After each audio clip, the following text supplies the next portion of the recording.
స్పైసీగా మంచిగా మసాలాలు వేసుకుని మ్యారినేషన్ తో కూడా పని లేకుండా క్విక్ గా రెడీ అయిపోయే ఈ చికెన్ ఫ్రై ని ఒకసారి మీరు కూడా ట్రై చేసి చూడండి. ఇంకా రెసిపీని చూసేద్దామా?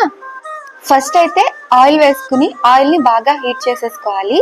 ఫ్రై కాబట్టి కొంచెం ఎక్కువ ఆయిలే పడుతుంది. నేను ఇక్కడ ½ కిలో చికెన్ తీసుకున్నాను.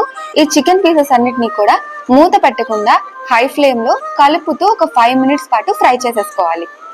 చికెన్ ఇలా కలర్ చేంజ్ అయిన తర్వాత సరిపడినంత ఉప్పు పసుపు కూడా వేసేసుకోవాలి. ఉప్పు పసుపు వేసుకుని ఇంకో 5 మినిట్స్ పాటు లో ఫ్లేమ్ లో పెట్టి మూత పెట్టి కుక్ చేసుకోవాలి.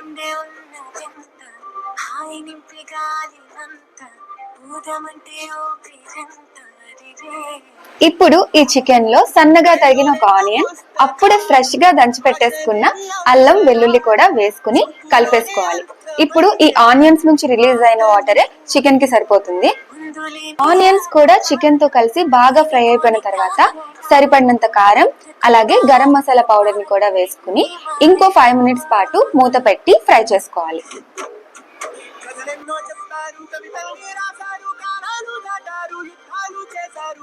మన చికెన్ ఫ్రై ఆల్మోస్ట్ రెడీ అయిపోయింది. ఇప్పుడు ఫైనల్ గా చికెన్ మసాలా పౌడర్ అలాగే కరివేపాకును కూడా చల్లుకొని ఒక 1 మినిట్ పాటు మూత పెట్టి ఫ్రై చేసుకున్నాక మన చికెన్ ఫ్రై స్పైసీగా టేస్టీగా రెడీ అయిపోతుంది. మీరు కూడా ఒకసారి ఇలా చికెన్ ఫ్రైని ట్రై చేసి చూడండి.